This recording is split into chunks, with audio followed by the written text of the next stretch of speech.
مفتی طارق مسعود کے بیانات کے لیے مفتی صاحب کے آفیشیل چینل مفتی طارق مسعود سپیچز کو سبسکرائب کریں۔ تو جن کے ہاں بزرگ ہوتے ہیں ان کے ہاں دو چیزیں پائی جاتی ہیں، نمبر ایک بزرگوں کی باتیں بھی، اور نمبر دو کرامتیں بھی۔ کیونکہ کرامتیں کس کے ہاتھ پہ ظاہر ہوتی ہیں؟ بولو، بزرگوں کے ہاتھ پہ ہوتی ہے۔ اللہ دکھا رہا ہوتا ہے کہ میں اپنے اس بندے کے ساتھ ہوں۔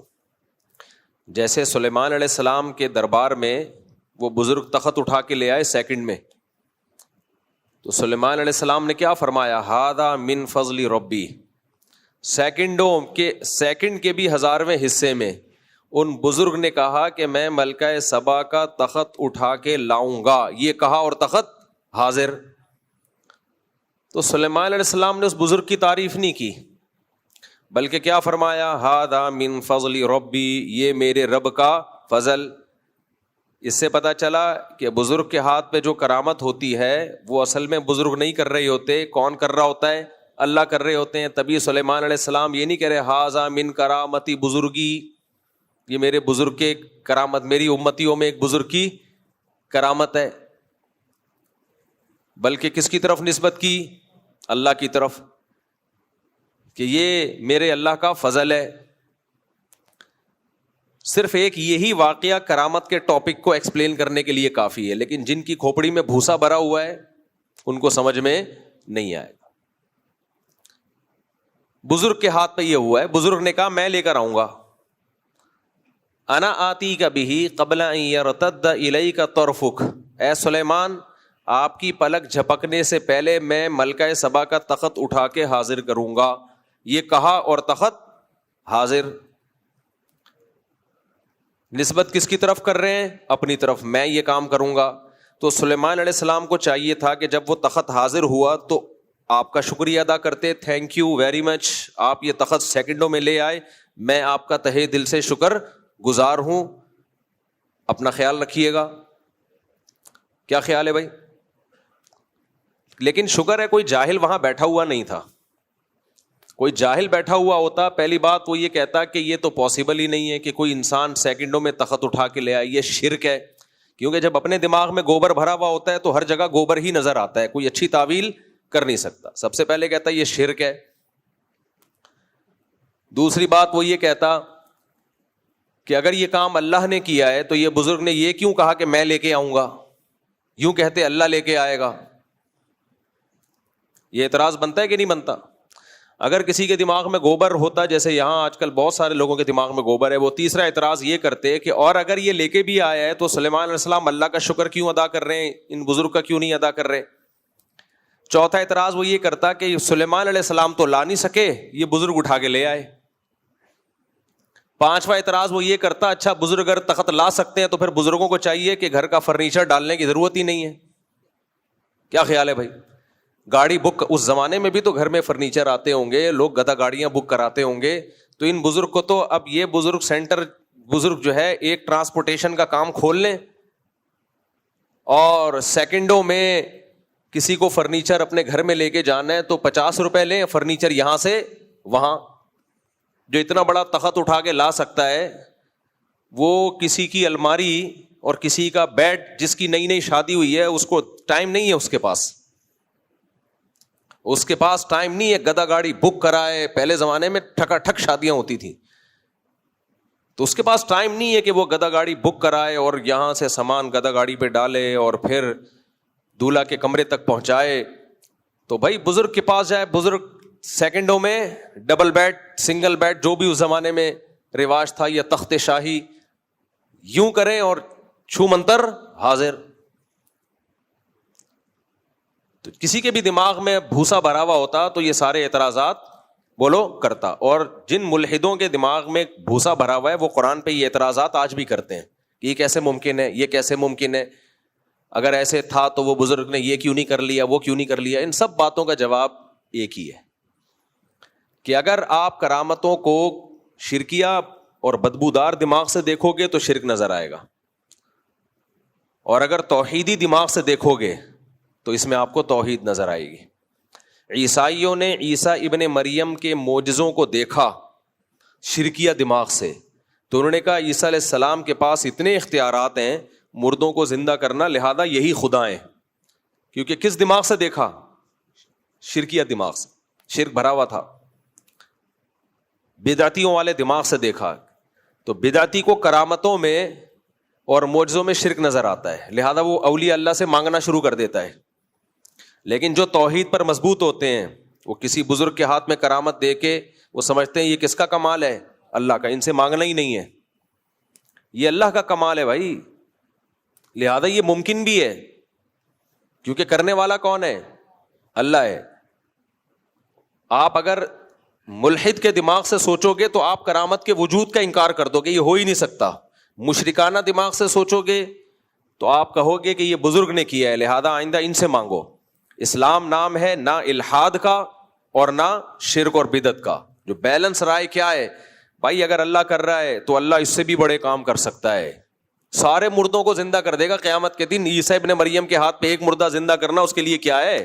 وہ تو سب مردوں کو زندہ کرے گا قیامت کے دن. کرنے والا کون ہے؟ اللہ. جب اللہ ہے تو وہ تخت بھی اٹھا کے لا سکتا ہے، وہ سب کچھ کر سکتا ہے سیکنڈوں کے اندر. اور رہا یہ سوال کہ ان بزرگ نے اگر یہ ان کا تخت اٹھا کے لے آئے تو دولہا کے بیڈ بھی اٹھا کے لے آتے ہوں گے وہ. اور کتنا عجیب منظر ہوتا ہوگا جس دولہا کی ڈبل بیڈ ہے، شادی ہوئی ہے، اس کے بیڈ اٹھا کے دشمنی میں غائب کر دیے. یہ زیادہ بڑا مسئلہ ہو گیا نا. یوں کیا ڈبل بیڈ غائب، دولہا گھوم رہا ہے. کیا خیال ہے؟ کسی سے دشمنی نکالنی ہو تو ایسا بزرگ تو کیا کرے گا؟ فرنیچر غائب. تو ان سب باتوں کا جواب یہ ہے، بار بار دے چکے ہیں جواب، لیکن جن کے دماغوں میں گوبر ہے ان کو سمجھ میں نہیں آئے گا. اس کا جواب یہ ہے کہ بھائی کرامت اللہ کی مرضی سے ہوتی ہے، بزرگ کی مرضی سے نہیں ہوتی.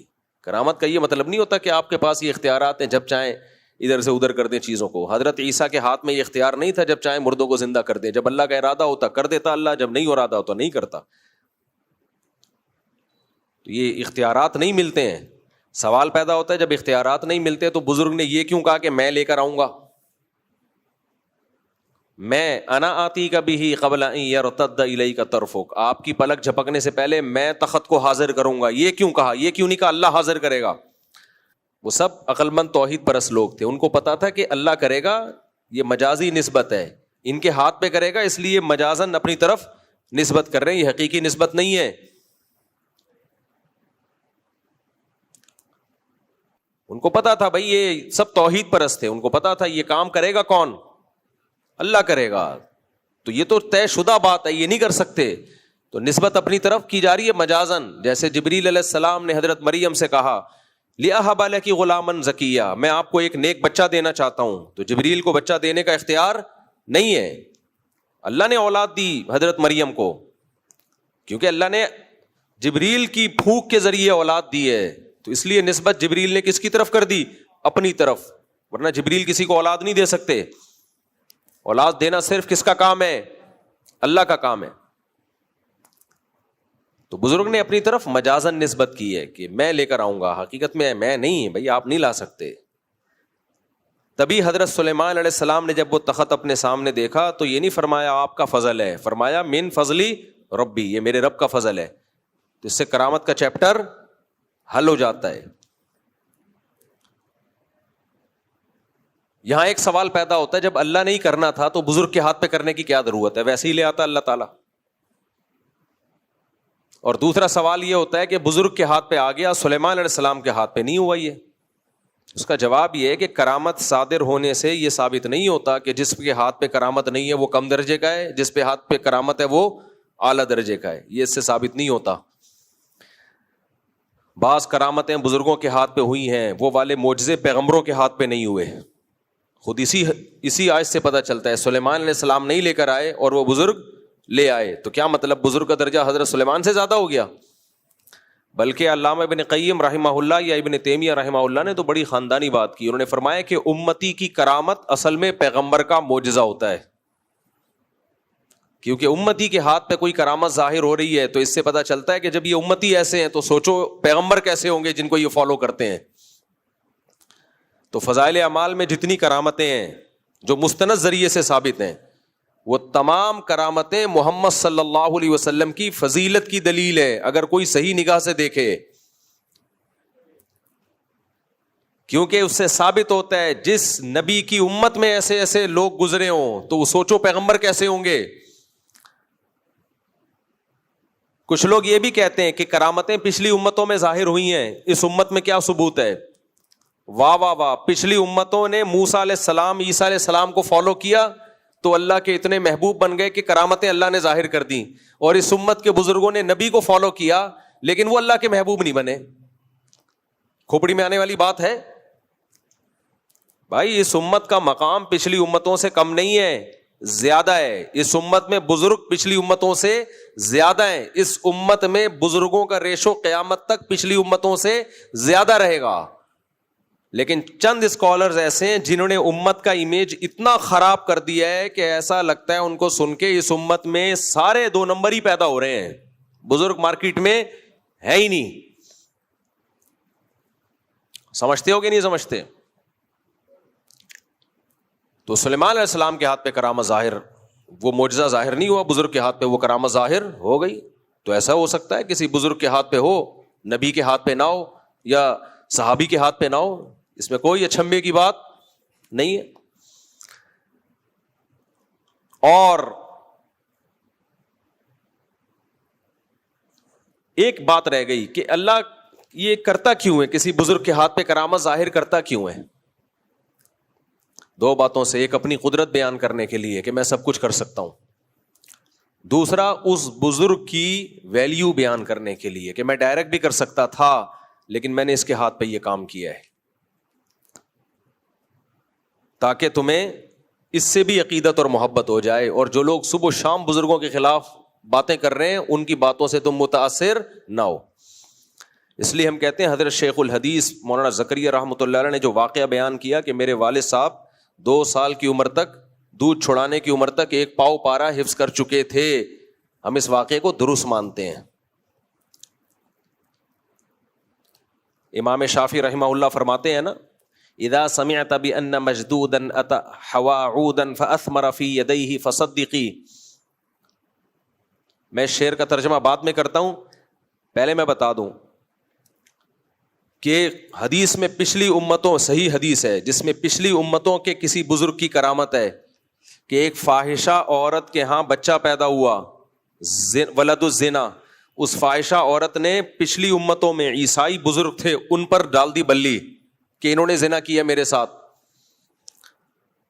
راہب تھے، عبادت گزار تھے، لوگوں نے ان کا عبادت خانہ گرا دیا کہ یہ تو فراڈی ہے، یہ تو 2 نمبر ہے، ہم اس کو نیک سمجھ رہے تھے۔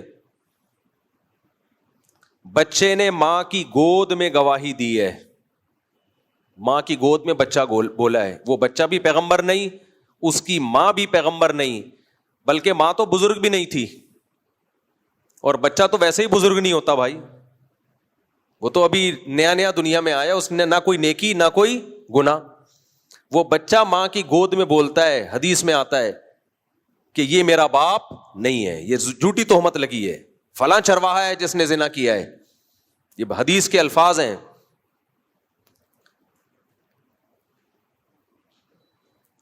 تو وہ بچہ تو بزرگ بھی نہیں تھا، تو بچہ ماں کی گود میں بول سکتا ہے، پورے اناؤنس کر سکتا ہے کہ یہ نہیں ہے وہ ہے۔ کتنے اشکالات ہوتے ہیں، اس کو کیسے پتا چل گیا بھائی؟ بچے کو پتا ہوتا ہے میرا ابا کون ہے، اماں بتا دیتی ہیں یہ ہیں، مان لیتے ہیں بچے، کیا خیال ہے؟ تو بچے کو تو یہ نہیں پتا ہوتا میرا اوریجنل ابا کون ہے، اور وہاں بچہ ماں کی گود میں کیا کہہ رہا ہے؟ فلاں ہے، فلاں نہیں ہے۔ تو یہ کرامت بچے کی تھی یا ماں کی تھی؟ یہ ان بزرگ کی کرامت تھی، ان بزرگ کی کرامت تھی۔ اب کوئی کہے لو بھائی اس بزرگ پر جھوٹی تہمت لگی، بچہ بول دیا، فلاں فلاں بزرگ پر لگی تھی، کیوں نہیں بولا؟ تو یہ اس کی علامت ہے دماغ میں کیا بھسا ہوا ہے؟ گوبر، ٹھیک ہے نا؟ اللہ نے یہ ذمہ داری تھوڑی لی ہر بچہ بولتا رہے گا، ورنہ کتنے پکڑے جائیں گے بھائی؟ کیا خیال ہے؟ اللہ نے پردہ ڈالا ہوا ہے، سارے ہی بچے بولنا شروع کر دیں تو تو اب یہ نہیں ہوتا کہ ہر ایک کے ہاتھ پہ. تو اگر وہاں بچہ ماں کی گود میں بول سکتا ہے تو شیخ الحدیث مولانا زکریا رحمۃ اللہ علیہ کے والد بھی ماں کی گود میں ایک پاؤ پارا حفظ کر سکتے ہیں. ہاں آپ کہہ سکتے ہو کرامت کے لیے دو چیزیں ہیں جس سے کرامت کا وقوع ہو وہ بزرگوں. نمبر 2 مستند ذریعے سے وہ ہم تک خبر پہنچی ہو. توحید پرست ہو, سنت کی اتباع کرتا ہو, اور جیسے حدیث میں جس کرامت کا تذکرہ ہوا وہ ہم تک مستند ذریعے سے وہ حدیث پہنچی ہے. لوگ کہتے ہیں وہ تو نبی نے بتایا تو اس لیے ہم نے مان لیا. بھائی ہم نے ڈائریکٹ نبی سے تھوڑی سنا ہے, ہم نے تو امتیوں سے سنا ہے کہ امتیوں نے کہا کہ نبی نے بتایا, ہم نے یقین کر لیا کہ نبی نے بتایا ہوگا, ورنہ ہم نے خود نبی کو سنتے ہوئے نہیں دیکھا. تو یہ بھی ہم تک مستند ذریعے سے پہنچی ہے. نبی کا ذریعہ تو یقینی ہے, نبی نے جب بتا دیا یقینی, لیکن نبی سے ہم نے ڈائریکٹ نہیں سنا ہے, ہمیں لوگوں نے ہی بتایا ہے, تابعین تبع تابعین ان کے شاگردوں نے, کہ نبی نے ایسا فرمایا ہے, کیونکہ وہ قابل اعتماد تھے, ہم نے مان لیا. تو کرامت کو مانا جائے گا اس صورت میں کہ ذریعہ کیا ہو مستند. تو ہمارے لیے مولانا شیخ الحدیث مولانا زکریا رحمۃ اللہ علیہ اس دور میں ان سے زیادہ مستند ذریعہ کوئی ہو نہیں سکتا.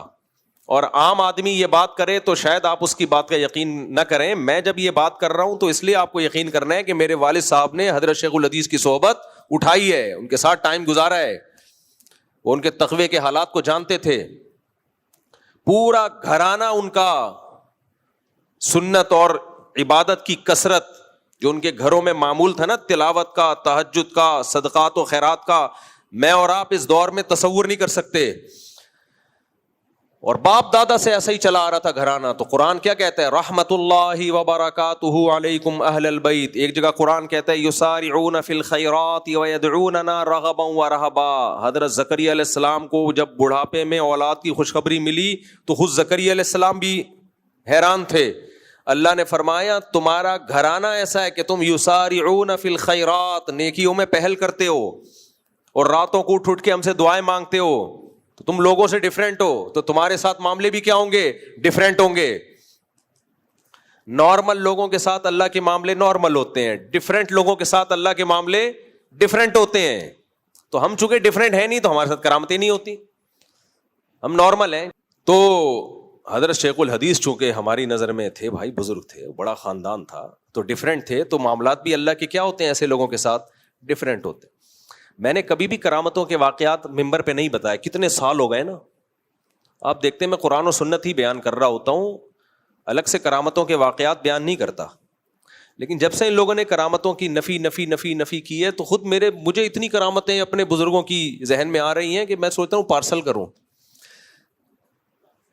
تاکہ ان کمبختوں کو پتہ چلے کہ جن کے ہاں بزرگ ہوتے ہیں ان کے ہاں کرامتیں ہوتی ہیں. تم لوگ کے ہاں کمبختوں بزرگ ہی نہیں ہیں, بزرگ ہی نہیں ہے تم لوگ کے یہاں, اس لیے کرامتیں بھی نہیں ہوتی تم لوگ کے یہاں. ہمارے حضرت مفتی رشید احمد صاحب رحمہ اللہ تعالیٰ کی کچھ کرامتیں تھیں. ہمارے حضرت کے استاذ تھے مولانا عبد الغنی پھول پھوری رحمہ اللہ تعالیٰ, ان کی کچھ کرامتیں تھیں جو ہم اپنے شیخ سے سنا کرتے تھے. ہمارے حضرت نے دیوبند کے اپنے ایک استاذ تھے, ان کی ایک کرامت بیان کی. اب سند کیا ہے, میرے شیخ جن کی صحبت میں میں نے کئی سال گزارے, جن کے تقوی کو اپنی آنکھوں سے دیکھا, اس سے زیادہ ثقہ راوی ہو سکتا ہے؟ اور وہ بیان کس کی کرامت کر رہے ہیں, اپنے استاذ کا واقعہ, اور کر نہیں رہے, انوار الرشید میں لکھ بھی رہے ہیں. اس سے زیادہ ثقہ ذریعہ کون سا ہو سکتا ہے؟ اور ہندوستان کے ایک بزرگ کی کرامت تو میں نے خود آپ کو سنائی تھی, جنہوں نے مجھے خود سنائی, اپنی آنکھوں سے دیکھا انہوں نے واقعہ. اور جب میں نے یہ واقعہ بیان کیا تو کتنے لوگوں نے انڈیا میں اس علاقے سے کمنٹس کیے کہ یہ ہمارے باپ دادے بھی بیان کرتے ہیں, ہم نے اپنی آنکھوں سے ایسا دیکھا ہے. انڈیا کے کسی گاؤں میں ہندو بلوائیوں نے چڑھائی کی تو جن بزرگ نے اپنی آنکھوں سے یہ واقعہ دیکھا انہوں نے مجھے بیان کیا. اب وہ غالباً زندہ نہیں ہوں گے کیونکہ یہ میں نے سنا بھی ان سے, تقریباً 30 سال پرانی بات ہے جو انہوں نے مجھ سے بیان کی, کہ کیسے ہم نے آسمان سے فرشتوں کو گھوڑوں پہ اترتے ہوئے دیکھا اور مقابلہ کرتے ہوئے دیکھا. جی بنارس کا واقعہ, کسی گاؤں کا واقعہ ہے. اب اس پہ کسی کے دماغ میں بھوسا بھرا ہوا, وہ کہ اچھا فلاں جگہ تو حملہ ہوا تھا تو کوئی فرشتے نہیں اترے تھے. یہ ایسا ہی ہے, اچھا فلاں جگہ تو حضرت عیسیٰ نے تو لاٹھی پھینکی تھی, سانپ نہیں بنی تھی وہ. حضرت موسیٰ نے سمندر کو لاٹھی ماری تو 2 ٹکڑے ہو گیا, ہمارے نبی نے لاٹھی ماری تھی تو 2 ٹکڑے نہیں ہوا تھا. وہ بھائی صاحب معجزہ یا کرامت یہ اللہ جب چاہے ہو جاتا ہے, جب نہیں چاہے نہیں ہوتا. غزوہ بدر میں فرشتے اترے, جو انڈیا کے کسی گاؤں کا واقعہ اس میں اتر گیا. اب یہ تھوڑی کہ ہر جگہ فرشتے ہی اترتے رہیں گے, اللہ کی مرضی, جب چاہے اتار دے, جب چاہے نہیں اتارے. ہمارے حضرت نے بھی اپنا آنکھوں دیکھا واقعہ اندرون سندھ کا. کچھ باطل لوگ تھے, انہوں نے مدرسے پہ حملہ کیا. یہ واقعہ بھی میں نے حضرت سے خود سنا ہے, اندرون سندھ کا واقعہ ہے. آپ جانتے ہیں ٹھیڑی کا, دیکھو سندھ سے آئے ہوئے ہیں, یہ تصدیق کے لیے بھی مل گئے. ہمارے حضرت نے فرمایا کچھ باطل فرقے کے لوگ تھے, انہوں نے مدرسے پہ حملہ کیا تو مدرسے کے بچے لڑنے کے لیے تیار ہو گئے. کہتے ہیں ہم نے خود دیکھا کہ جو بلوائی آئے تھے نا, ان کی لاشوں پہ کوڑوں کے نشانات تھے, سیاہ, اور سب کے ایک ہی جگہ نشان تھا لاشوں پہ, جس کی کوئی تعویل ممکن نہیں ہے سوائے اس کے کہ کسی نے رکھ کے ڈنڈے ان کے یہاں ایگزیکٹ نشانے پہ مارے, جبکہ نہ کوئی ڈنڈا تھا وہاں اور نہ مارنے والے.